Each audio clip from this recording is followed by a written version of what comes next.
Hello students, welcome to AV science classes.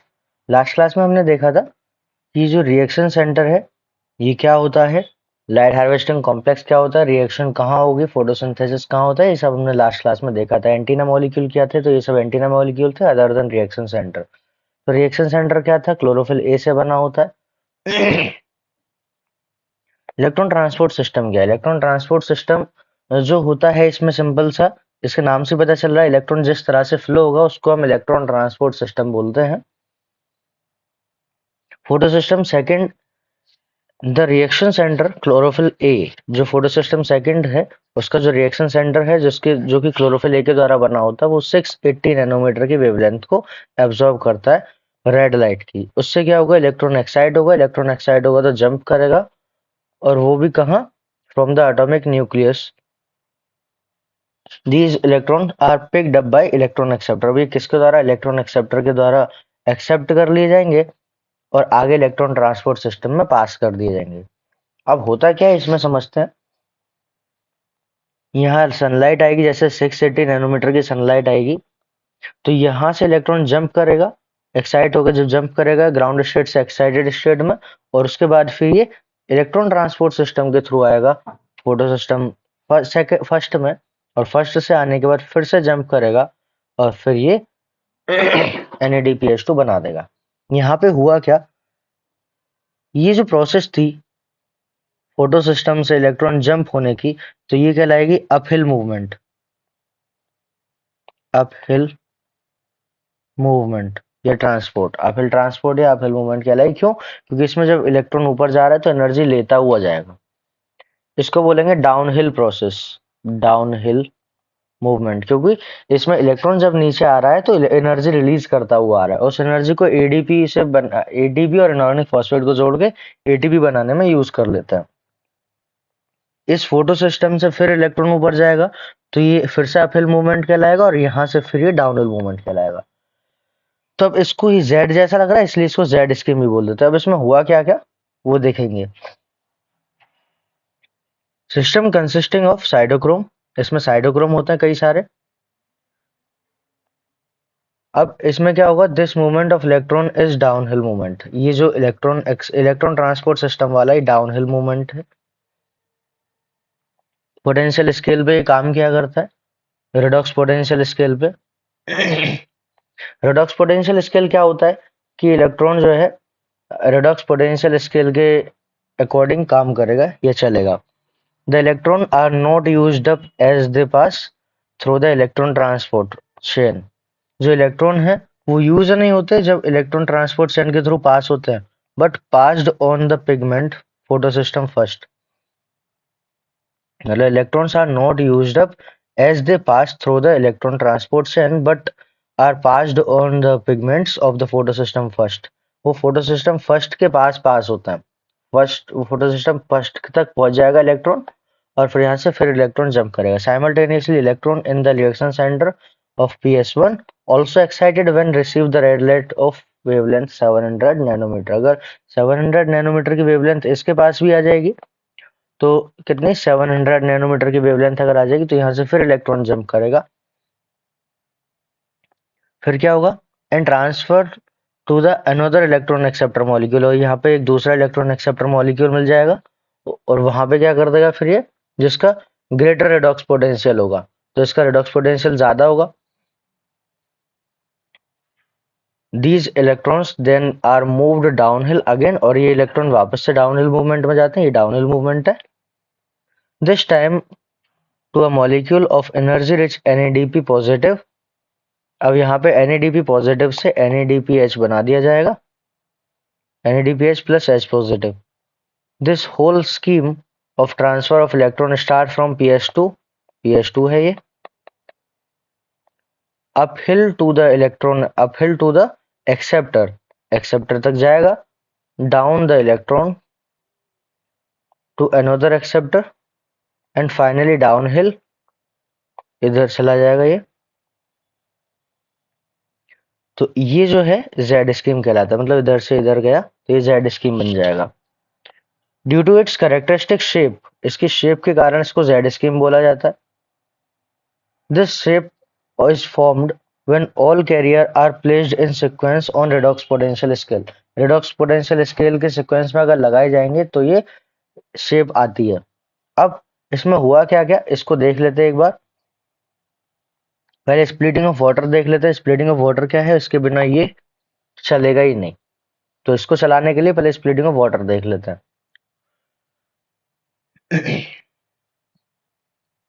अभी continuously photo system second को electron supply कैसे करता है, तो वो इसमें लिखा हुआ है। Moved from the photo system second must replaced, this is achieved by electron available due to the splitting of water.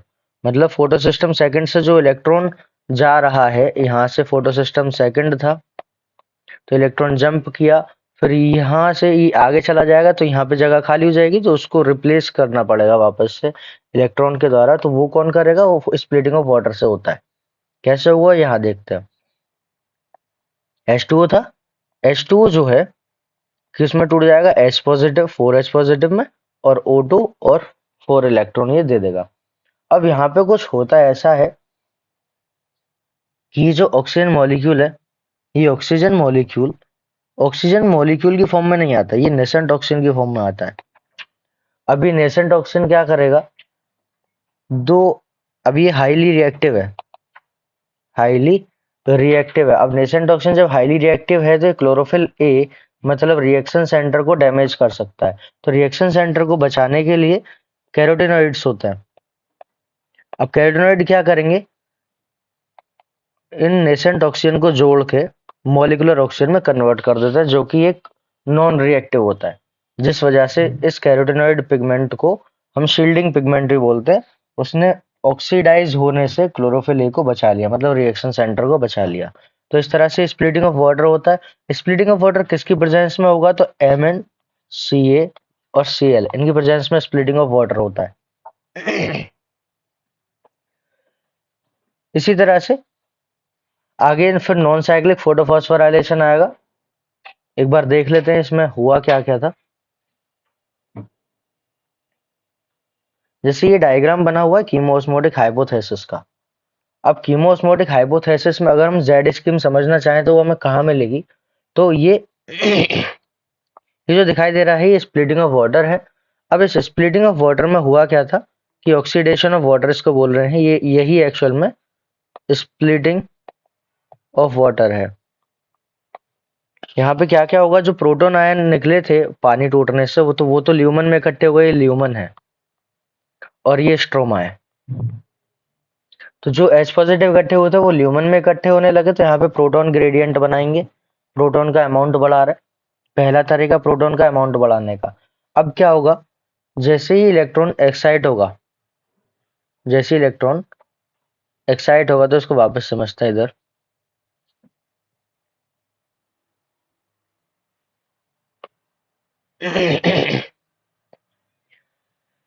यहाँ था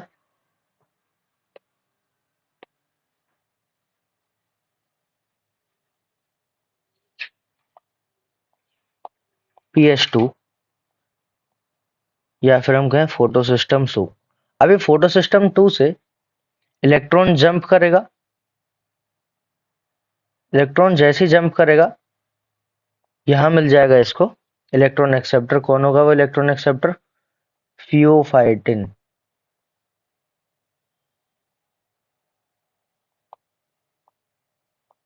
पहला इलेक्ट्रॉन एक्सेप्टर जो होगा वो होगा फियोफाइटिन।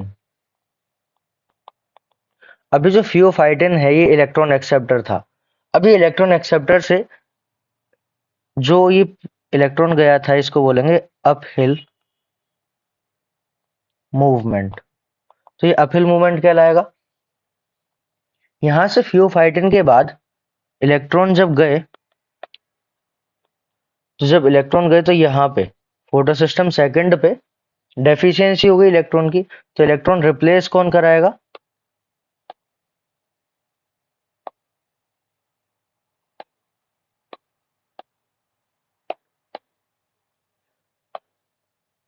यहाँ पे स्प्लिटिंग ऑफ वाटर हुआ था, H2O टूटा था, 4H2 जो तोड़ा था तो 4H पॉजिटिव तो कहाँ चले गए थे, ल्यूमन में चले गए थे।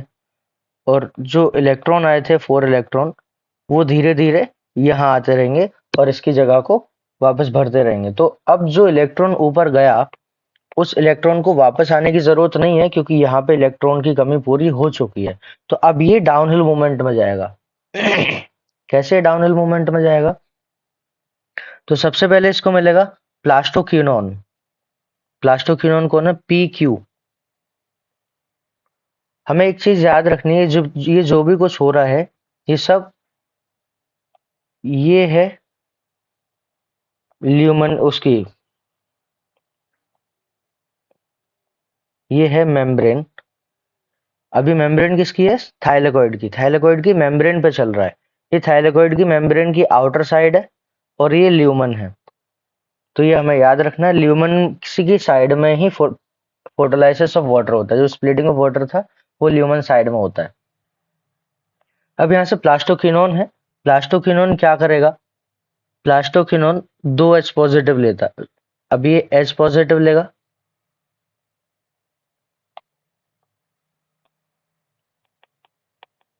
H पॉजिटिव कहाँ से लिए इसने? स्ट्रोमा साइड से लिए। और इलेक्ट्रॉन कहाँ से लिए इसने? फोटो फियोफाइटिन, जो कि इलेक्ट्रॉन एक्सेप्टर था। तो इलेक्ट्रॉन भी ले लिए और H पॉजिटिव भी ले लिए, और खुद क्या बन गया फिर ये? PqH2। तो PQ क्या है? प्लास्टोक्विनोन है। जबकि PqH2 क्या है? प्लास्टोक्विनोल है। तो ये प्लास्टोक्विनोल है जबकि प्लास्टोक्विनोन है, ये हमें याद रखना है। अब क्या होगा? ये H पॉजिटिव तो दे देगा ल्यूमन में। H पॉजिटिव कहाँ दे दिए इसने? ल्यूमन में दे दिए। और इलेक्ट्रॉन को ये आगे बढ़ा देगा। इलेक्ट्रॉन दे देगा साइटोक्रोम को। साइटोक्रोम B6 और साइटोक्रोम F यहाँ पे मिल जाते हैं। Cytochrome F। तो साइटोक्रोम B6 और साइटोक्रोम F मिल गए। तो इलेक्ट्रॉन तो इसने आगे दे दिए साइटोक्रोम को, और प्रोटॉन दे दिए अंदर ल्यूमन साइड में, और खुद बन गया वापस प्लास्टोक्विनोन। अब प्लास्टोक्विनोन से प्लास्टोक्विनोल बना था, अब प्लास्टोक्विनोल से वापस प्लास्टोक्विनोन बन गया। तो ये यहीं पे घूमता रहता है। तो ये एक साइकिल इसकी यहीं चलती रहती है। प्लास्टोक्विनोन से प्लास्टोक्विनोल और वापस फिर से प्लास्टोक्विनोल बन जाएगा, और इलेक्ट्रॉन को आगे पहुंचाता रहेगा और H पॉजिटिव को ल्यूमन साइड में पहुंचाता है। तो यहां तक ये जो चल रहा है अभी, डाउनहिल प्रोसेस चल रही है, क्योंकि इलेक्ट्रॉन लोअर साइड में आ रहा है। अब क्या होगा? साइटोक्रोम के बाद यहाँ पे मिलेगा प्लास्टोसाइनिन। प्लास्टोसाइनिन। अभी जो प्लास्टोसाइनिन है, प्लास्टोसाइनिन को इलेक्ट्रॉन दिए जाएंगे, और प्लास्टोसाइनिन जब इलेक्ट्रॉन ले लेगा तो इलेक्ट्रॉन लेने के बाद ये दे देगा फिर फोटोसिस्टम सेकंड को, सॉरी फर्स्ट को। प्लास्टोसाइनिन से यहाँ पे फोटोसिस्टम फर्स्ट है, PS1। अभी जो PS1 है इसके पास इलेक्ट्रॉन आ जाएगा। यहाँ पे 680 नैनोमीटर की लाइट आई थी,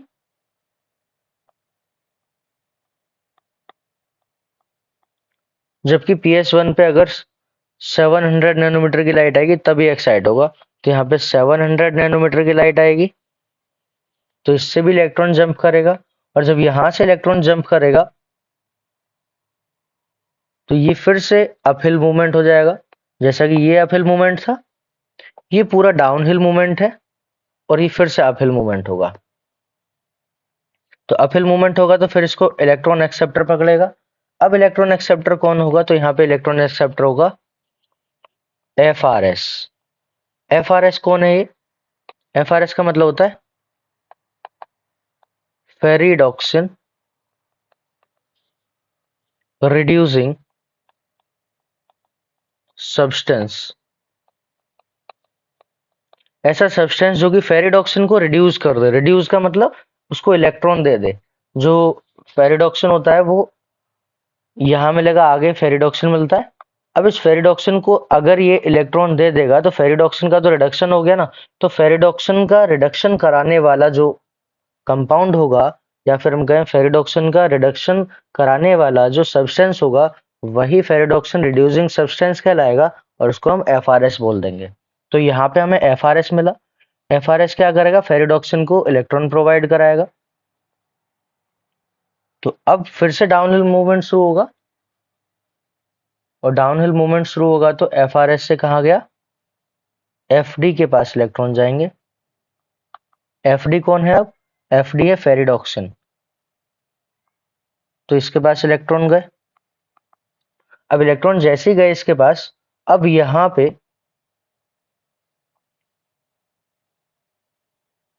ये पहले तो ये कंप्लीट है, यहां से ऐसे ये सारा स्ट्रोमा साइड है, बाहर का यहाँ स्ट्रोमा है, तो स्ट्रोमा है और यहाँ ल्यूमन है और ये पूरी मेम्ब्रेन है, ये पूरी मेम्ब्रेन है, थाइलेकोइड की मेम्ब्रेन है। अब क्या होगा? यहाँ एफडी से फिर ये जाएगा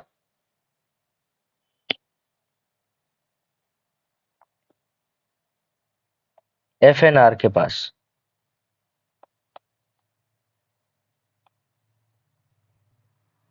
अब एफएनआर क्या है? एफएनआर होता है ferredoxin NADH reductase. Ferredoxin NADH reductase मतलब कि ऐसा एक कंपाउंड जो कि फेरिडोक्सिन से एनएडीएच को रिड्यूस करा दे। फेरिडोक्सिन से एनएडीएच को रिड्यूस करा दे मतलब इलेक्ट्रॉन और H पॉजिटिव NAD पॉजिटिव को दे देगा और वो NADH2 बन जाएगा। अब कैसे होगा वो यहाँ देखते हैं। अब FNR जो है फेरिडोक्सिन NADH रिडक्टेज, अब ये क्या कराएगा? NAD पॉजिटिव से NADH प्लस H पॉजिटिव बनवा देगा। NAD पॉजिटिव से NADH प्लस H पॉजिटिव बनवा देगा और इस प्रोसेस में यहाँ इलेक्ट्रॉन का ट्रांसफर भी होगा और यही इलेक्ट्रॉन इसके पास भी जाएंगे। तो अब क्या हुआ? यहाँ पे यहाँ से इलेक्ट्रॉन, यहाँ पे प्रोटॉन आया, फोटोन आया, फोटोन आने के बाद यहाँ फोटो सिस्टम से इलेक्ट्रॉन जंप किया, फियोफाइटिन ने पकड़ा जो कि इलेक्ट्रॉन एक्सेप्टर था। फर्स्ट इलेक्ट्रॉन एक्सेप्टर यही है। उसके बाद प्लास्टोक्विनोन, प्लास्टोक्विनोन से प्लास्टोक्विनोल, फिर इस प्रोसेस में H पॉजिटिव अंदर आ गया, फिर साइटोक्रोम तक इलेक्ट्रॉन गया, उसके बाद plastocyanin and then photo system first, और फिर इलेक्ट्रॉन एफआरएस, फिर एफडी के पास, फिर एफएनआर के थ्रू एनएडीएच से यहाँ पहुंचा। अब यहाँ पे देखने वाली बात ये, समझने वाली बात ये है कि यहाँ पे एनएडी पॉजिटिव था और फ्री एच पॉजिटिव घूम रहे थे। यहाँ पे स्ट्रोमा में फ्री एच पॉजिटिव घूम रहे थे। जब फ्री एच पॉजिटिव घूम रहे थे तो इस एच पॉजिटिव को इसके साथ बाइंड कर दिया गया। तो अब यहाँ पे एक तो प्रोसेस क्या हुई, NAD से NADH प्लस H पॉजिटिव बन गया, मतलब हम कहें NADH2 बन गया। अभी NADH2 बनाने के बाद यहाँ पे एक्चुअल में NADPH2 होता है, तो NADP पॉजिटिव से NADPH2 बन जाएगा, जिसको हम H प्लस H पॉजिटिव भी बोल सकते हैं।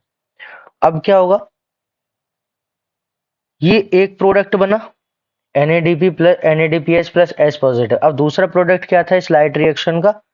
ATP। तो ATP कैसे बनेगा? तो अब उसको यहां देखते हैं। ये जो ल्यूमन साइड थी इसको अगर हम पूरा करेंगे तो कुछ इस प्रकार से पूरा बन जाएगा।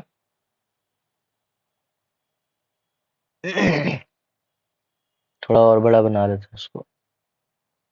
ये ल्यूमन साइड कंप्लीट कर लिया हमने। कंप्लीट करने के बाद इसकी जो मेम्ब्रेन थी इसको भी लेके आ जाते हैं। ये ल्यूमन साइड पूरी अंदर बन गई, ये वाली पूरी, ये ल्यूमन साइड हो गई, ये ल्यूमन है और ये पूरा बाहर का ये स्ट्रोमा हो गया और ये थाइलेकोइड की मेम्ब्रेन है। अब क्या होगा इसमें?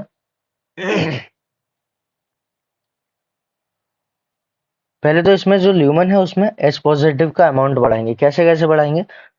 तो पहला तरीका, यहाँ से स्प्लिटिंग ऑफ वाटर हो रहा था।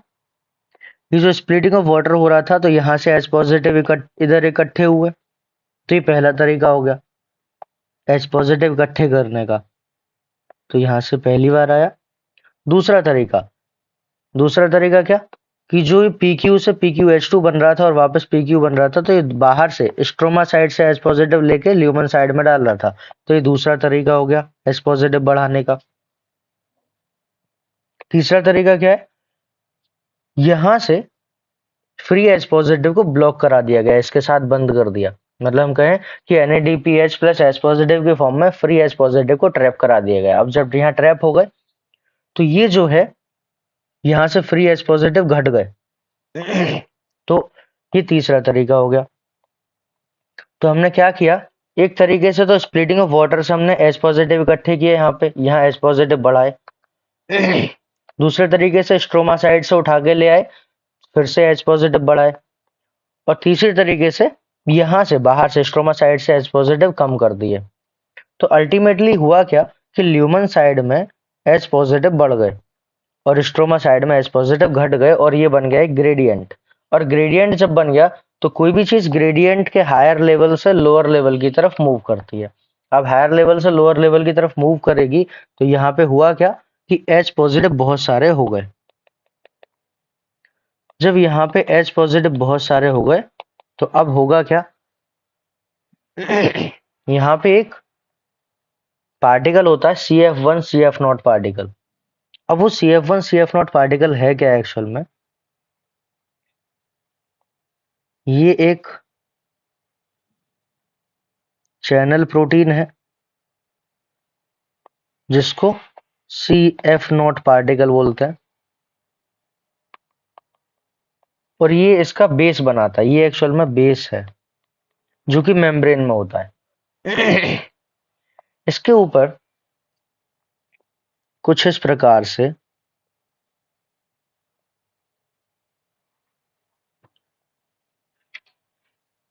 ये CF1 पार्टिकल होता है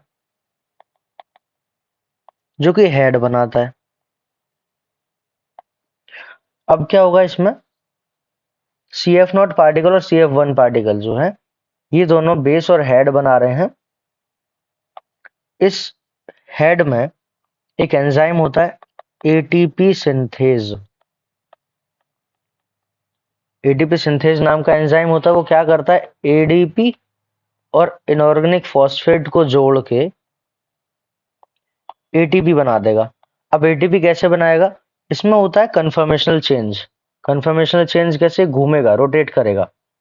अब H पॉजिटिव यहाँ बहुत सारे इकट्ठे थे, यहाँ जो H पॉजिटिव इकट्ठे थे ये धीरे धीरे करके इसमें से क्रॉस करते हैं। ये टनल प्रोटीन है एक्चुअल में, ये जो है ये टनल प्रोटीन है, चैनल प्रोटीन इसीलिए बोलते हैं। तो जैसे ही H पॉजिटिव इधर से क्रॉस करेगा तो ये जो एंजाइम है ये घूमेगा, तो इसको बोलते हैं कन्फर्मेशनल चेंज।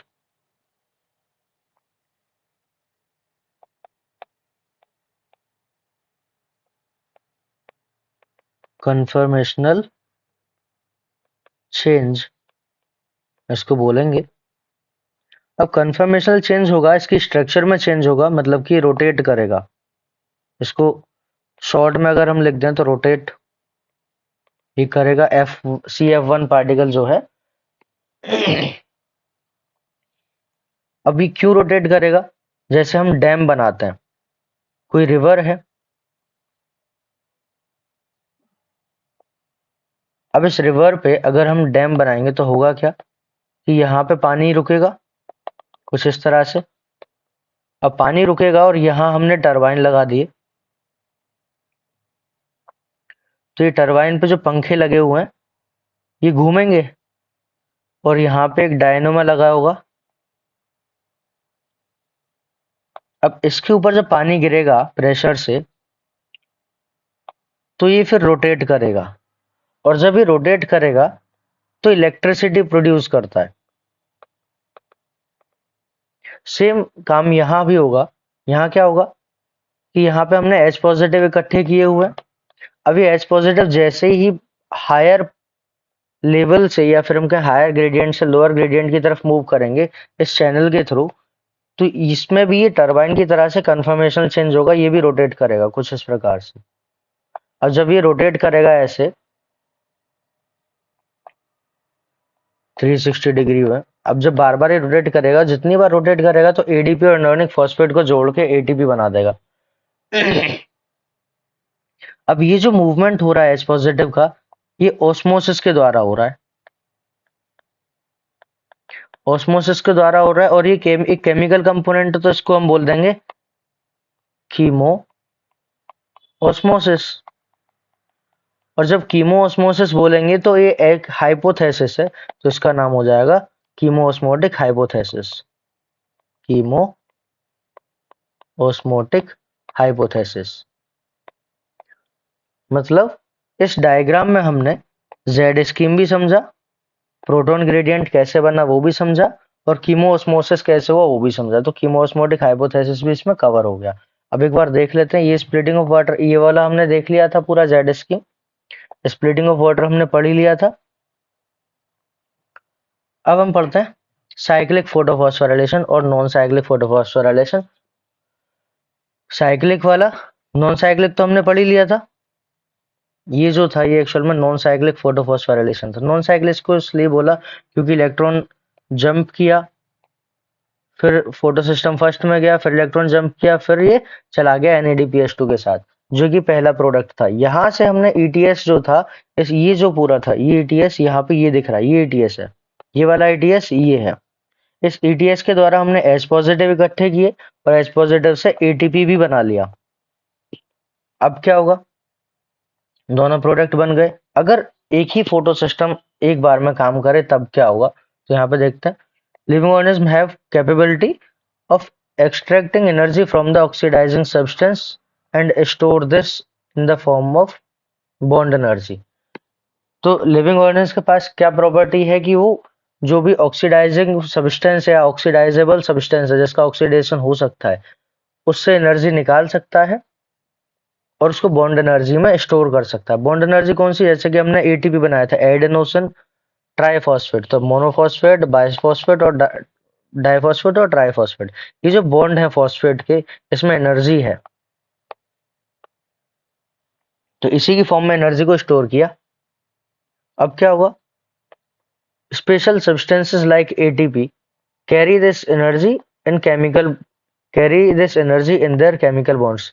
तो एटीपी के जो बॉन्ड बनाए थे फॉस्फोरस वाले बॉन्ड, उसमें उस एनर्जी को यूज करते हैं, स्टोर कर देते हैं। जब भी वो एटीपी के बॉन्ड टूटेंगे तो उससे एनर्जी रिलीज हो जाएगी। The process through which ATP synthesized by cell, वो प्रोसेस जिसके द्वारा एटीपी सिंथेसाइज किया जाता है माइटोकॉन्ड्रिया में और क्लोरोप्लास्ट में। ये जो सिस्टम था ETS वाला, इलेक्ट्रॉन ट्रांसपोर्ट सिस्टम का, तो यहाँ पे ये जो था CF0 और CF1 पार्टिकल, ये एक्चुअल में ऑक्सीजोम था। अब ये कौन था, ऑक्सीजोम, जो कि माइटोकॉन्ड्रिया में पड़ता है। अब ये ऑक्सीजोम का नाम वहां पे F0 F1 पार्टिकल होता है, यहाँ पे CF1 और CF0 पार्टिकल होता है। C जो है क्लोरोप्लास्ट को रिप्रेजेंट करता है, तो सी यहाँ पे सिर्फ क्लोरोप्लास्ट को रिप्रेजेंट कर रहा है और कोई बड़ी इसमें चीज नहीं है। नेक्स्ट क्या होगा फिर इसमें, ATP synthesized by the cell in mitochondria and chloroplast, दोनों में ही एटीपी बनाया जाता है। Is named phosphorylation. फॉस्फोराइलेशन होता क्या है, addition of phosphate group. Addition of phosphate group क्या कहलाएगा, फॉस्फोराइलेशन। जैसे एडीपी था, इनऑर्गेनिक फॉस्फेट, एडीपी जो था, इसमें अब इनऑर्गेनिक फॉस्फेट जब जोड़ेंगे तो इस प्रोसेस को बोलेंगे फॉस्फोराइलेशन। तो एडीपी से क्या बन जाएगा, फिर एटीपी बन जाएगा। तो ये फॉस्फोराइलेशन कहलाया। अब फॉस्फोराइलेशन में फोटो फॉस्फोराइलेशन, सनलाइट की प्रेजेंस में हो रहा है तो इसको फोटो फॉस्फोराइलेशन बोलेंगे। तो photo phosphorylation is the synthesis of ATP and ATP from ADP और इनऑर्गेनिक फॉस्फेट। जैसा कि अभी देखा था, एडीपी और इनऑर्गेनिक फॉस्फेट को जोड़ के एटीपी बनाता है in presence of light. When the two photosystem work in series, first photosystem second and then photosystem first, मतलब कि पहले photosystem second काम करता है और फिर photosystem first काम करता है। A process is called non cyclic photophosphorylation, जैसा कि हमने ऊपर जेड स्कीम में देखा था। The two photo system are connected through an electron transport chain. दोनों फोटो सिस्टम एक इलेक्ट्रॉन ट्रांसपोर्ट चैन के द्वारा कनेक्ट थे, और जिसके द्वारा फिर हमने एच पॉजिटिव भी इकट्ठा किया था, और फिर उससे कीमोस्मोटिक हाइपोथेसिस जो थी, कीमोस्मोसिस के द्वारा फिर वहां से एटीपी बनवा लिया था। Occurs two photosystem connected through the electron transport chain seen earlier in the Z scheme. Both ATP and NADPH are synthesized by the kind of electron transport या इलेक्ट्रॉन फ्लो। इस इलेक्ट्रॉन फ्लो के द्वारा NADPH भी बनवा लिए थे और ATP बनवा लिया था। ध्यान रखना, जो NADPH बन रहा है वो बन जरूर लाइट रिएक्शन के द्वारा रहा है, लेकिन बनता कहाँ है? स्ट्रोमा में। बनता कहाँ है? स्ट्रोमा साइड में बनता है, ये याद रखना है, क्योंकि ये जो है ये स्ट्रोमा एरिया, ये पूरा स्ट्रोमा है। तो स्ट्रोमा में बनता है, ये बनता लाइट रिएक्शन से, लेकिन स्ट्रोमा में बनता है, ये ध्यान रखना है। और क्या होगा फिर इसमें? When photosystem first is functional, the electron is circulated within the photosystem. अगर सिर्फ photosystem first फंक्शनल होगा तो उसमें इलेक्ट्रॉन को वापस से सर्कुलेट करना पड़ेगा फोटो सिस्टम में। रीजन क्या है? क्योंकि फोटो सिस्टम फर्स्ट से इलेक्ट्रॉन, वो जो वाटर स्प्लिटिंग कॉम्प्लेक्स था वो कनेक्टेड नहीं होता। मतलब वाटर स्प्लिटिंग कॉम्प्लेक्स जब बोलेंगे, वो जो था वाटर स्प्लिट जब हो रहा था, तो वो सिर्फ फोटो सिस्टम सेकेंड से एसोसिएटेड होता है, फर्स्ट से एसोसिएटेड नहीं होता। तो फर्स्ट से जब ये एसोसिएटेड नहीं है तो वहां पे इलेक्ट्रॉन सप्लाई भी नहीं आएगी। मतलब अलग अलग से जो पानी रूट के इलेक्ट्रॉन सप्लाई आ रही थी वो यहाँ पे नहीं आएगी, जिस वजह से इलेक्ट्रॉन जो गया उसको वापस आना पड़ेगा। वरना तो डेफिशिएंसी ऑफ इलेक्ट्रॉन की वजह से यहाँ पे अनस्टेबिलिटी क्रिएट होगी और ये डिस्ट्रॉय हो जाएगा। अब क्या होगा? Circulate within the photo system and phosphorylation occurs due to the cyclic flow of electron. और साइक्लिक फ्लो जो होगा इलेक्ट्रॉन से, उसके द्वारा फिर एटीपी बनेगा। A possible location where this could be happen in the stroma lamellae. तो यहाँ पे ये कहाँ होगा? जो साइक्लिक फोटोफॉस्फोराइलेशन है ये स्ट्रोमा लेमिली में होगा। तो a possible location where this could be happen is the stroma lamella, while membrane और लेमिला, जो मेम्ब्रेन है, लेमिला है ग्रेना की, वहां पे फोटो सिस्टम फर्स्ट और सेकंड दोनों होते हैं, जबकि स्ट्रोमा लेमिली में सिर्फ फोटो सिस्टम फर्स्ट होता है, सेकंड नहीं होता है। तो सेकंड नहीं होगा तो वहां पे जेड स्कीम भी नहीं चलेगा। अगर सेकंड होगा तो ही जेड स्कीम चलता है, तो वहां पे सिर्फ फोटो सिस्टम फर्स्ट होता है, तो यही काम करेगा वहां पे। नेक्स्ट क्या है? The excited electron does not pass on the NADP positive. अब क्योंकि इलेक्ट्रॉन की सप्लाई नहीं है तो इलेक्ट्रॉन को वापस NADP पॉजिटिव के साथ हम पास नहीं कर सकते, क्योंकि यहाँ पे इलेक्ट्रॉन डेफिशिएंसी हो जाएगी। लेकिन अब वो पास हो नहीं सकता तो उसको वापस आना पड़ेगा। Photo system first through the electron transport chain, the cyclic flow hence results only a synthesis of ATP। तो जिस वजह से NADPH2 तो नहीं बनेगा यहाँ पे, यहाँ सिर्फ ATP बनेगा। अब वो कैसे बनेगा वो यहाँ भी देखते हैं। तो कैसे साइक्लिक बनेगा, यहाँ पे भी जैसे फोटो सिस्टम सेकंड है, वो ल्यूमन साइड फिर से आएगी।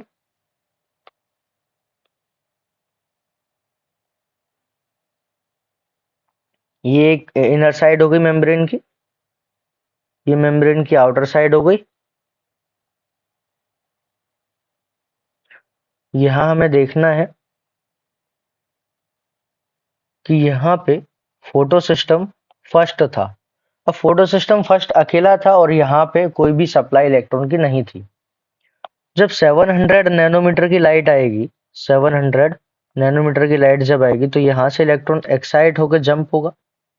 इलेक्ट्रॉन जैसे ही जंप होगा फिर इसको इलेक्ट्रॉन एक्सेप्टर पकड़ेगा, और इलेक्ट्रॉन एक्सेप्टर कौन होगा? FRS। अब इलेक्ट्रॉन एक्सेप्टर कौन है? FRS होगा। FRS था फेरिडोक्सिन रिड्यूसिंग सब्सटेंस। अभी FRS क्या करेगा? तो इलेक्ट्रॉन अभी कहाँ गया? अप हिल मूवमेंट में। इलेक्ट्रॉन अभी कहाँ गया? अप हिल मूवमेंट में गया। अब FRS से इलेक्ट्रॉन चलना शुरू होगा FD के पास, क्योंकि FRS क्या था? Ferredoxin reducing substance. अब फेरिडोक्सिन रिड्यूसिंग सब्सटेंस से इलेक्ट्रॉन जाएगा फेरिडोक्सिन के पास, एफडी के पास गया। अब एफडी के पास से इलेक्ट्रॉन कहाँ जाएगा फिर? साइटोक्रोम के पास।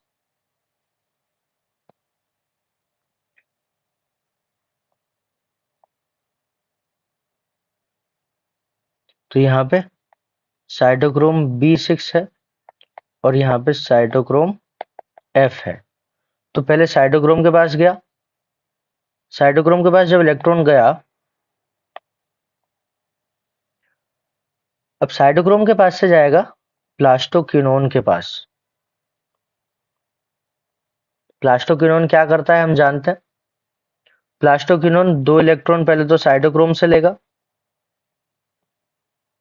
यहाँ से आगे जो चलेगा वो जेड स्कीम जैसा बन गया। अब प्लास्टोक्विनोन क्या करेगा, H पॉजिटिव लेता है बाहर से, स्ट्रोमा साइड से H पॉजिटिव लेगा ये। H पॉजिटिव बाहर से लिए इसने और खुद इलेक्ट्रॉन लिए और खुद बन गया फिर PqH2 प्लास्टोक्विनोल। तो प्लास्टोक्विनोन से प्लास्टोक्विनोल बन गया और अब ये क्या करेगा, H पॉजिटिव दे देगा स्ट्रोमा साइड ल्यूमन साइड में, और ल्यूमन साइड में H पॉजिटिव देने के बाद इलेक्ट्रॉन दे देगा फिर साइटोक्रोम F को। अभी साइटोक्रोम B6 ने काम किया था, अब इलेक्ट्रॉन किसको दे देगा, साइटोक्रोम F को दे देगा। तो साइटोक्रोम F के पास इलेक्ट्रॉन गए और H पॉजिटिव दे दिए ल्यूमन में, तो खुद क्या बन जाएगा वापस से प्लास्टोक्विनोन। तो इसकी एक साइकिल यहाँ कंटिन्यू चलती रहेगी इस प्लास्टोक्विनोन से प्लास्टोक्विनोन पहले की तरह। अब क्या होगा यहाँ पे, साइटोक्रोम F के पास इलेक्ट्रॉन आया, साइटोक्रोम F के पास से इलेक्ट्रॉन जाएगा फिर प्लास्टोसाइनिन के पास। प्लास्टोसाइनिन के पास इलेक्ट्रॉन गया। प्लास्टोसाइनिन क्या करता है, फाइनली इलेक्ट्रॉन को फोटोसिस्टम फर्स्ट को दे देगा। तो वापस इलेक्ट्रॉन कहाँ आ गए, फोटोसिस्टम फर्स्ट के पास आ गए। अब ये जो साइक्लिक प्रोसेस देखी, प्लास्टोसाइनिन फोटोसिस्टम फर्स्ट से FRS इलेक्ट्रॉन एक्सेप्टर से FD फेरिडोक्सिन से कहाँ गया, साइटोक्रोम B6 से प्लास्टोक्विनोन ने क्या किया, बाहर से H पॉजिटिव लिया, इधर से इलेक्ट्रॉन लिया, प्लास्टोक्विनोल बन गया, फिर H पॉजिटिव अंदर छोड़ दिया बाहर, और फिर इलेक्ट्रॉन को साइटोक्रोम F को दे दिया, और फिर वापस क्या बन गया, प्लास्टोक्विनोन बन गया। और फिर साइटोक्रोम F से इलेक्ट्रॉन जाएगा प्लास्टोसाइनिन के पास, प्लास्टोसाइनिन से फोटोसिस्टम फर्स्ट में। तो फोटोसिस्टम फर्स्ट में ये जो हुआ एक साइकिल बन गई, अभी इसी तरह से घूमता रहेगा, इसको बोलता है साइक्लिक फोटोफॉस्फोराइलेशन। अब ये क्या होगा, इस प्रोसेस में हमने H पॉजिटिव इकट्ठे किए ल्यूमन में।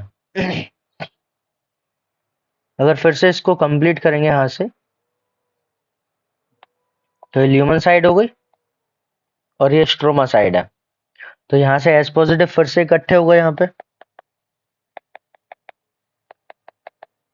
और H पॉजिटिव इकट्ठे होने के बाद वापस से वही वाला सिस्टम, यहाँ पे CF1 और CF0 पार्टिकल, CF0 और यहाँ CF1 पार्टिकल।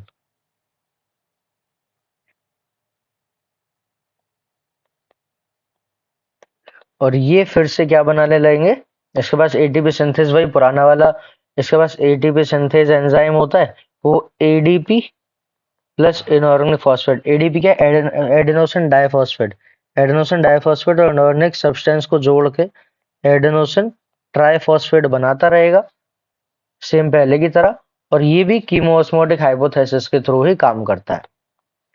तो यहाँ पे फोटोसिस्टम सेकंड सिर्फ फर्स्ट था, और फोटोसिस्टम फर्स्ट होने की वजह से इसको साइक्लिक फोटोफॉस्फोराइलेशन करना पड़ा। ये स्ट्रोमा साइड थी, ये ल्यूमन साइड है। तो यहाँ पे हमने PS1 के साथ भी देखा कि साइक्लिक में होता क्या है।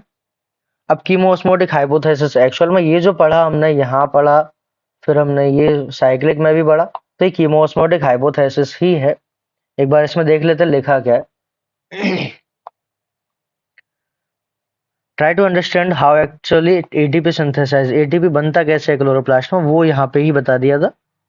कीमोस्मोटिक hypothesis has been put forward explain of the mechanism को आगे एक्सप्लेनेशन किया गया है इसमें, लाइक इन रेस्पिरेशन, जैसा कि रेस्पिरेशन में होता है। रेस्पिरेशन मतलब ये माइटोकॉन्ड्रिया की बात कर रहा है, माइटोकॉन्ड्रिया में रेस्पिरेशन होता है। इन फोटोसिंथेसिस टू, जैसा कि रेस्पिरेशन में होता है ऐसा फोटोसिंथेसिस में भी होता है। ATP synthesis is linked to development of proton gradient. ATP synthesis कैसे हुआ था? प्रोटॉन ग्रेडियंट यहाँ बनाया था हमने एच पॉजिटिव को इकट्ठा कर करके। जो प्रोटॉन ग्रेडियंट बनाया था अक्रॉस द मेम्ब्रेन, बाहर ये मेम्ब्रेन है, मेम्ब्रेन के बाहर प्रोटॉन कम हो गए थे और मेम्ब्रेन के अंदर प्रोटॉन बढ़ गए थे। तो इस तरह से हमने ग्रेडियंट बनाया था। हायर लेवल यहाँ है और लोअर लेवल यहाँ है, तो हायर टू लोअर ही मूव करेगा। There is one difference through the proton accumulation towards inside of the membrane in the lumen.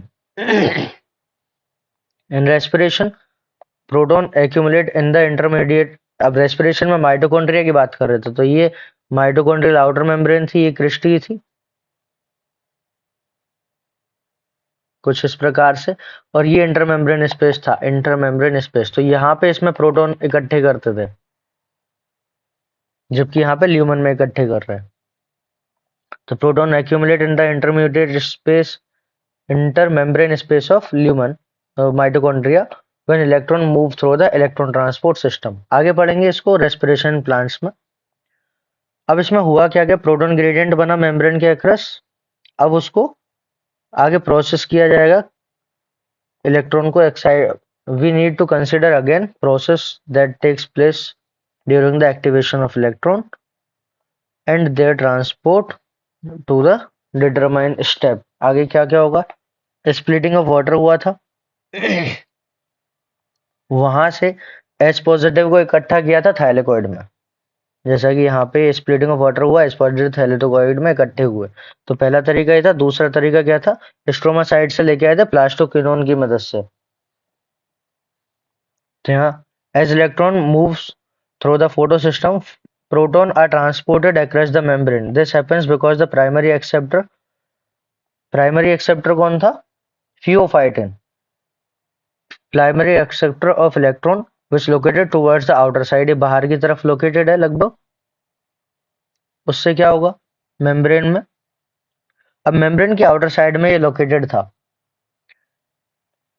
Transfer it's electron not an electron acceptor. अब ये इलेक्ट्रॉन एक्सेप्टर की तरफ transfer नहीं करता इलेक्ट्रॉन, ये proton career की तरफ ट्रांसफर करता है। मतलब यहाँ पे जो प्लास्टोक्विनोन है, ये प्लास्टोक्विनोन एक्चुअल में प्रोटॉन कैरियर है, प्रोटॉन कैरियर है। तो प्रोटॉन कैरियर है मतलब ये बाहर से प्रोटॉन लेगा तब इलेक्ट्रॉन को एक्सेप्ट कर सकता है, और प्रोटॉन लेगा, प्रोटॉन को फिर अंदर छोड़ेगा तब ये इलेक्ट्रॉन को आगे कैरी कराएगा। तो फिर क्या होगा इसमें, तो ये कौन था? ये प्रोटॉन कैरियर था। इलेक्ट्रॉन तो भेजेगा ही, साथ में प्रोटॉन को भी कैरी करता है। Hence this molecule removes the proton from the stroma. तो स्ट्रोमा साइड से इसने प्रोटॉन उठाए थे और फिर उसको कहाँ भेज दिया था? इलेक्ट्रॉन को ट्रांसफर कर दिया, और आगे फिर प्रोटॉन को इसने ल्यूमन साइड में रिलीज कर दिया था। तीसरा काम क्या हुआ था, NADP पॉजिटिव था यहाँ पे, ये NADP पॉजिटिव था, NADP पॉजिटिव से NADPH2 बना देते। तो यहाँ पे जो फ्री एच पॉजिटिव थे, ये वाले, ये फ्री एच पॉजिटिव, इसको ट्रैप करा दिया एक्चुअल में इसके साथ। अब ट्रैप करा दिया तो NADP रिडक्टेज एंजाइम है ये, जो कि स्ट्रोमा साइड में लोकेटेड था। फेरिडोक्सिन NADP रिडक्टेज इसको बोलते हैं। तो स्ट्रोमा साइड में था, तो ये स्ट्रोमा साइड से ही फ्री एच पॉजिटिव को ब्लॉक करा रहा है, along with electron that come from the acceptor electron photosystem। First proton are necessary for the reduction of NADP positive. Proton NADP positive के रिडक्शन के लिए जरूरी है। This proton These protons are also removed from the stroma। अब ये protons को भी stroma side से रिमूव किया गया था, मतलब एक्चुअल में यहाँ पे H पॉजिटिव बढ़ा दिए और यहाँ पे H पॉजिटिव कम कर दिए, तो ग्रेडियंट बनेगा। अब क्या होगा, with in the chloroplast proton in the stroma decreases. Proton stroma में डिक्रीज हो गए नंबर में, वाइल ल्यूमन में बढ़ गए। अब जो स्ट्रोमा साइड था वहां पे तो डिक्रीज हो गए और ल्यूमन साइड में बढ़ गए। अब उससे क्या हो, प्रोटॉन ग्रेडियंट बनेगा। थाइलेकोइड मेम्ब्रेन जो है, पीएच डिफरेंस आएगा इसमें। Thylakoid membrane as well as major the decrease in the pH of lumen. अब ल्यूमन का पीएच डिक्रीज क्यों हुआ, क्योंकि वहां पे एच पॉजिटिव बढ़ गए। अब यहाँ पे प्रोटॉन ग्रेडियंट बन तो गया, प्रोटॉन ग्रेडियंट क्या करेगा, हायर से लोअर में जब भेजेगा तो एटीपी बनाएगा। कैसे बनाएगा, अब यहाँ पे CF0 और CF1 पार्टिकल जो था, चैनल एक चैनल है CF0, अब उसके आगे फिर एटीपी सिंथेज एंजाइम है। CF1 जो था ना वो एक्चुअल में एटीपी सिंथेज एंजाइम ही था, CF1 पार्टिकल जो था जिसको हेड भी बोला था। The ATP synthase enzyme consist of two parts, कौन सा, CF0 जो कि एम्डेड होगा और ये चैनल प्रोटीन की तरह काम करता है। थाइलेकोइड मेम्ब्रेन की मेम्ब्रेन में एम्बेडेड है। Transmembrane channel that carry out facilitate diffusion, ये फैसिलिटेट डिफ्यूजन कराता। तो ये हमें याद रखना है कि यहाँ पे प्रोटॉन का कौन सा डिफ्यूजन हो रहा है, फैसिलिटेट डिफ्यूजन हो रहा है of the proton across the membrane. The portion is called CF1 and protruded on the outer surface. अब ये जो पोर्शन है इसका CF1, ये आउटर साइड में प्रोट्रूड मतलब उभरा हुआ या फिर अब कहें निकला हुआ जो पोर्शन है, ये एटीपी सिंथेज एंजाइम का है। Outer surface of the thylakoid membrane face the stroma, और ये स्ट्रोमा साइड में होता है।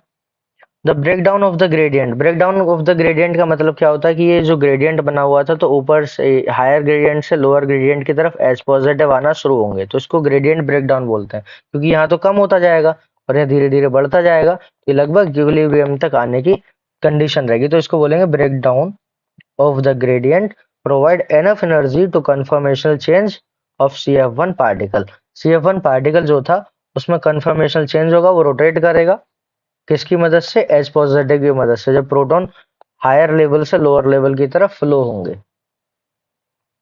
अब क्या होगा फिर, enzyme synthesis several molecule of ATP, अब एटीपी बनाना शुरू करेगा। कीमोस्मोसिस रिक्वायर्स मेम्ब्रेन, कीमोस्मोसिस के पास मेम्ब्रेन चाहिए।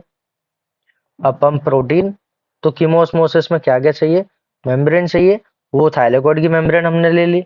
पंप प्रोटीन चाहिए तो पंप प्रोटीन भी है। प्रोटॉन ग्रेडियंट चाहिए तो वो बना लिया था। एटीपी सिंथेज चाहिए तो वो CF1 CF0 पार्टिकल जो पड़े थे वो एटीपी सिंथेज ही था।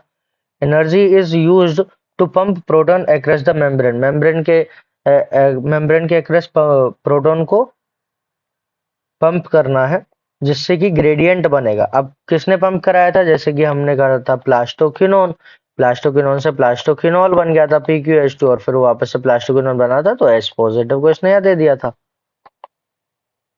अब क्या होगा, ATP synthase has channel, ATP synthase के पास चैनल था जो कि डिफ्यूजन को अलाउ करता था, जिससे कि जो ग्रेडियंट था वो ब्रेक होने लगा था। फिर बाद में एटीपी सिंथेज नाम का एंजाइम जो था वो एटीपी बनाएगा। और NADPH कब बना था, NADPH इलेक्ट्रॉन से बना था, इलेक्ट्रॉन लेके जो बना था स्ट्रोमा साइड में, और यहाँ पे इसने H पॉजिटिव को भी इकट्ठा कर लिया था। Along with NADPH produced by the movement of electrons, the ATP will be used immediately in the biosynthesis reaction. ATP और NADPH जो थे ना वो बायोसिंथेसिस प्रोसेस में यूज कर लिए जाते हैं। कब, डार्क रिएक्शन में। डार्क रिएक्शन में C3 साइकिल और C4 साइकिल, और अगर जेरोफिटिक कंडीशन में बोला तो केम प्लांट भी जो होते हैं उस सब में इसका यूज कर लिया जाएगा। Taking place in the stroma responsible for CO2 fixation, जो कि CO2 फिक्सेशन में और शुगर सिंथेसिस में हेल्प करते हैं। तो ये डार्क लाइट रिएक्शन के प्रोडक्ट थे ATP और NADPH2, जो कि डार्क रिएक्शन में यूज होंगे, डार्क रिएक्शन में यूज होंगे। तो इस तरह से यहाँ पे कीमोस्मोटिक हाइपोथेसिस का यूज हुआ। तो आगे हम पढ़ेंगे डार्क रिएक्शन। Thank you.